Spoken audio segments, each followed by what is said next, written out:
Berachot Perik Gimel, Mishnah Dalid. We'll learn this Mishnah in memory of my father, Rav Simcha ben Yitzchak Kalman. Okay, we're going to do a very interesting Mishnah.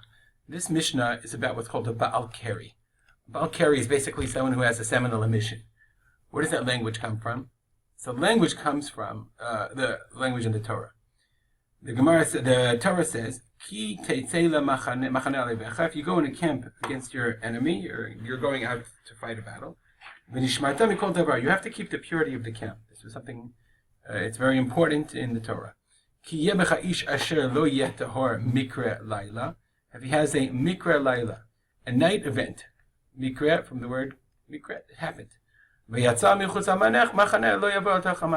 has to go outside the camp. He can't be in the camp until Vayalifnot Erev, in the evening. Yerchatz b'mayim. Yerchatz b'mayim, he means he washes in water, but halachic vernacular means he goes to the mikvah.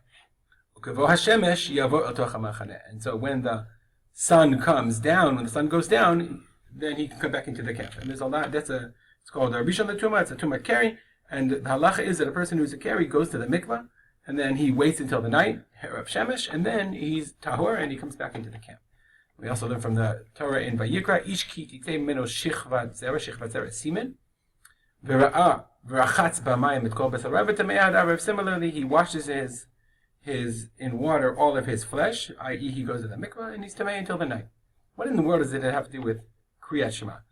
So it turns out that halachically there's really no connection between saying Kriyat Shema and learning and being a Baal keri. A person is tamei, he can't do certain things. He can't go into the Beit HaMikdash, he has to go outside the camp.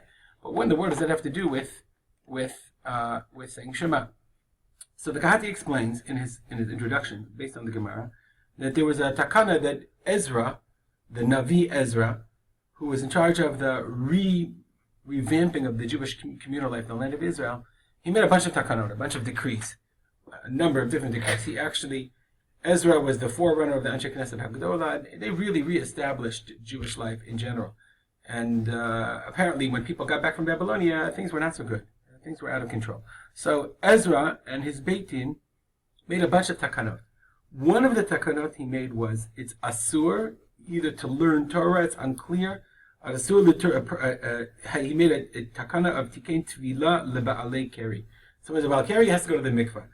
And Ad Kidei Kach, he said that one was not allowed to either recite Shema or learn Torah. Okay? You're not allowed to learn Torah until you go to the mikvah. And the Gemara says that there were a lot of reasons for Ezra making this gzeira. One reason that the Gemara says was, the reason why it wasn't that there was a prohibition necessarily, but the reason he did it was, Kedei shelo yiyu talmidei chachamim mitzuyim etzel neshotehem ketarnagolim. That talmidei chachamim shouldn't be with their wives like chickens. Take it for what it's worth. Meaning Ezra felt that the talmidei chachamim at the time, that the Jewish scholars or other people, even I guess everyone, was too involved in sexual matters, and they were consumed with it. In order to bring them back a little bit, they said, you can't say Shema, you can't daven until you go to the mikvah. And it's a big pain in the neck to go to the mikvah. Here, nowadays it's much better, but it's a big pain in the neck to go to Tvilah in the morning before Shacharit, etc., etc. So therefore he says, if you want to daven, you want to go learn, and you want to be in the Beit Midrash, you have to go to the mikvah beforehand if you were a Baal keri, i.e., you engaged in any kind of sexual activity, if it was a nocturnal emission at night, or you had sexual intercourse. Any of those cases, there's what a person becomes a Baal keri. And for that reason, during the times of Ezra, he made this gzeira that a person is a Baal keri, he's not allowed to say Kriyat Shema. So that's the basis of our Mishnah. But before we even begin the Mishnah, and we're already 4 minutes in, you have to know that we don't paskin this way. This is not the halacha psuka. It explains why a bunch of Chabadnikim go to the mikveh every day.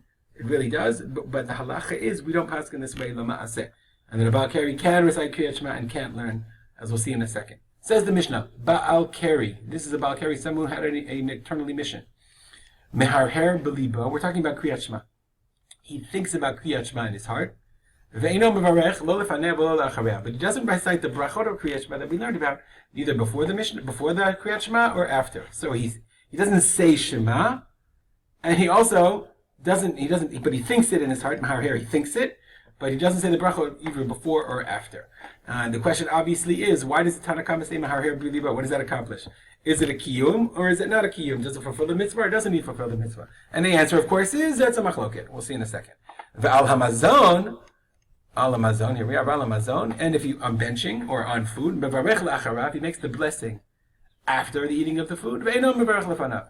We'll see in a minute what's the difference between the two. Rabbi Yehuda Omer, Rabbi Yehuda says, mevarech lifneim al achareim. Whether it's Kriyat Shema or it's Kriyat Shema or it's Birkat HaMazon on food or Shema, nonetheless, it doesn't matter. In either case, you make a bracha beforehand and afterwards, and we'll see here in the chart. And obviously, you say the Shema itself. You say the thing itself. So Tanna Kama says, for Kriyat Shema, meharher b'libo. He thinks in his heart. And so the question is, so why is he thinking in his heart? So is it a kiyum of the mitzvah of Kriyat Shema or not? If I just think about it, is that a kula, and therefore I'm chayiv in the deoraita, and I should do all deoraita things, but I could do it this way, so therefore I didn't have to actually articulate it to violate the takana of Ezra? That's a machloket. But Kriyat Shema, no. Why? Because it's a chiyuv d'Rabbanan, so the takana of Ezra negated the chiyuv of saying brachot. And the same thing, bracha lifnei hamazon. Any bracha you say is a d'Rabbanan, okay, except for bracha l'achar hamazon. We call it benching. Birkat hamazon is a din d'oraita. So therefore, the Mishnah says you do say Birkat HaMazon. The Tanna Kama says you do say Birkat HaMazon, which would seem to indicate that the Meharher Libo would also be a kiyum fulfillment of the Din D'Oraita. It would be difficult to explain why should a person recite benching but not recite Kriyat Shema, unless you would say that there was an extra chumrah on learning of Torah, and Kriyat Shema is the study of the Torah. You won't have any of it. He says, sorry, I don't buy any of it. A person who is a Baal Keri must recite Kriyat Shema and recite benching and do all the brachot. Now, it's interesting to note that Kahati also brings a different reading of the Mishnah, who understands that nobody ever thought that a Baal Keri shouldn't recite Kriyat Shema at all, because that's a din d'oraita. And Ezra would never have negated the fulfillment of a d'oraita. So he says you read it this way. Baal Keri says you read it the following way. Baal Keri meharher b'libo, he thinks about b'libo, for brachot Kriyat Shema. But he doesn't make the bracha in his mouth. Lo lefanav, lo lachreya, either before or after. So this whole, according to Rabbi Yehuda, according to the Yerushalmi, the way the Yerushalmi reads it, this whole sentence, this whole explanation, this whole first part of the Mishnah is talking about the brachot Kriyat Shema. That there would be no reason, according to the Yerushalmi, not to actually say the bracha itself. Okay? I just want to conclude by bringing you the Rambam. And we'll skip the Gemara here. 1 second. The Gemara says, we'll conclude by seeing the Gemara. Let's see if I can move this over. Here we are. The Gemara says the following: the paskin like Rabbi Yehuda ben Beteira b'divrei Torah. The Tanya Rabbi Yehuda ben Beteira omer ein divrei Torah mekablim tuma. Okay, there's no such thing divrei Torah. Words of Torah not mekabel tuma. Person who's tamei, it's not sensical that we should say that he can't learn Torah. Torah doesn't mekabel tuma. Torah is the ultimate purity, and therefore to say that a person who's tamei can't study or recite Shema is not appropriate. Ki ata zeiri, when zeiri came, amar batluha litviluta. They negated, they were mevatel, the tviluta, the tvila. Says the Rambam, here we go, the Rambam says, Ezra ubeit dino tiknu shelo yikra bal keri levado mishar tmeim ad sheyitbol. Ezra made a takana, and it's specifically, Ezra made a takana that a Baal Keri, someone who engaged in sexual activity of any kind, should alone was not permitted to recite Shema until he was tovel, until he went to the mikvah. Rambam writes the following: V'lo pashta takana zo b'chol Yisrael. Right? It didn't spread. V'lo haya koach l'rov hatzibor la'amod ba. And most of the community couldn't stand up, couldn't keep this takana. Lefikach batla. Therefore, it was negated. Ukvar na'agu kol Yisrael likrot b'Torah u'krot kriyat Shema v'hal hein ba'alei kerin. And therefore, all of Israel had the minhag now, has a custom now to read the Torah and cite Kriyat Shema even when they're Baal Keri. The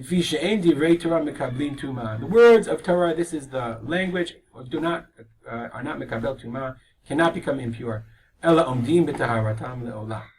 Now you also understand, if you've ever seen Chabad, or many Chabadikim are very, very meticulous to go to the mikveh every day. And this is because, why every day? Because it's not appropriate that a person should know if they're a Baal Keri or not, if they engage in sexual activity. So we've come full circle.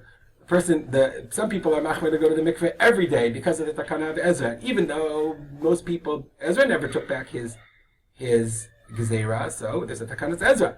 So therefore, a person has to stand up to it, has to keep up to it. Nonetheless, the Rambam says, this is how we paskin, that we don't go to the mikveh every day, because the words of Torah are not mekabel tuma. It's a fascinating Mishnah about the history of the development of halacha and about the problems. I was wondering, it's a very drastic zera on Ezra's part. It's really, it's extreme. You can't say Shema, you can't learn Torah.